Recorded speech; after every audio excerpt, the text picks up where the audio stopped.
There are three primary stages of video game development as an indie: prototyping, mid-development, and polishing. Prototyping is by far the most satisfying stage, as you really get to see your creations come to life. Every single mechanic added drastically changes the direction of the game and shapes it into something unique and exciting. It's the period of time where your actions have the greatest impact, and this is an addictive feeling. You can understand why people often get stuck project hopping, as it is without a doubt the most enjoyable phase of development.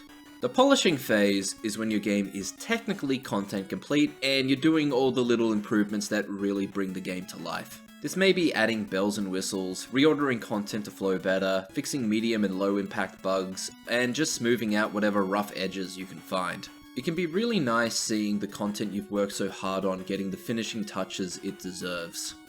And then you have mid-development, where you have to add content to the game before it's any fun. Mid-development is a slog no matter what game you work on. It's a period of limited creativity where you are heavily constrained with what you can actually implement because those decisions have already been made during the prototyping phase. Heal to Death has hotkey combat and healing as the fundamental mechanic. For a heal to feel impactful, it requires someone to take damage. So, to allow for skill expression, I have to make sure people take damage. Too little and the skill expression in healing doesn't matter because there's nothing to heal. Too much and the skill expression doesn't matter because there's only so much healing you can do. You combine this with the semi-turn based nature of hotkey combat and you get a game that has a very fine line of balancing. These are the types of limitations placed on you during mid-development. If I was to add a new gear slot to each party member, it would be trivial code-wise, a bit of a pain UI-wise, but balance-wise, it would invalidate a lot of my previous choices. Each party member having more attack and defense significantly changes the difficulty due to the type of game I am trying to make. If you've ever played a game like WoW, you would probably come across many situations where a 20% damage increase makes the game significantly more than 20% easier. An example would be skipping a phase of a boss fight before it gets out of control, or the healers having enough mana to comfortably keep everyone alive for the new shorter duration of the fight. And that's a minor example of the limitations placed on you when designing for mid-development.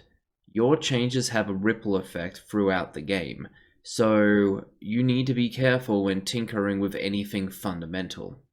The majority of your focus during mid-development is going to be on adding content to the game, before the game is any fun. A question you may have is what happens if you skip mid-development? If you skip mid-development, your game will end up like Yandere Simulator. Yandere Simulator is an interesting prototype of Hitman, but you're a psychotic high school girl with an obsessive crush on a guy. It was made with stylized pre-existing assets, so it looked good early on and it became a major hit. But the game was an early access and fundamentally was just a prototype sandbox with a promise to have a real campaign. The problem is that this campaign requires a lot of effort to make. The game also didn't run very well, and the tasks that required optimization or complete rewrites of systems would get neglected because they were high effort. These are all classic mid-development tasks. But instead of focusing on the mid-development tasks, Yandere Simulator went straight into the polishing phase where small details were added rather than anything that truly moved the project forward. Mid-development is a slog.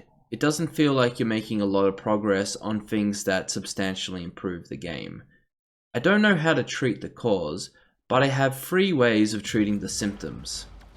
Number 1 is using Trello. I create sprints where I have a bunch of tasks I need to get done.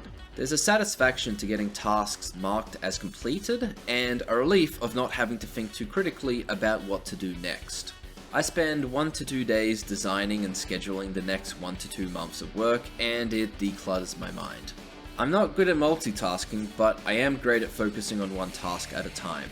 Number 2 is to regularly record your gameplay in video format. I've shared a bit of it on my YouTube channel, and while the content kind of sucked, it's really nice seeing how the game looked and played a couple of months ago and comparing it to what the game looks like now. Number 3 is to have a community you regularly go to show off your game. This can be in real life or online. I revolve my development around demos that I can show off to people. I'll never start developing a big feature close to a demo event, and I'll always try to make sure that I have an updated version of my game that is playable from end to end. Even if people don't have any interest in my game, there's always an interest in how the people striving towards their dreams are doing. There's a theme between these three things, and it's to celebrate the small victories.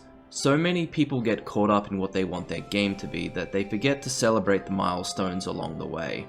And I think that celebrating those milestones is how you survive mid-development hell. I hope you enjoyed the video. See you in the next one.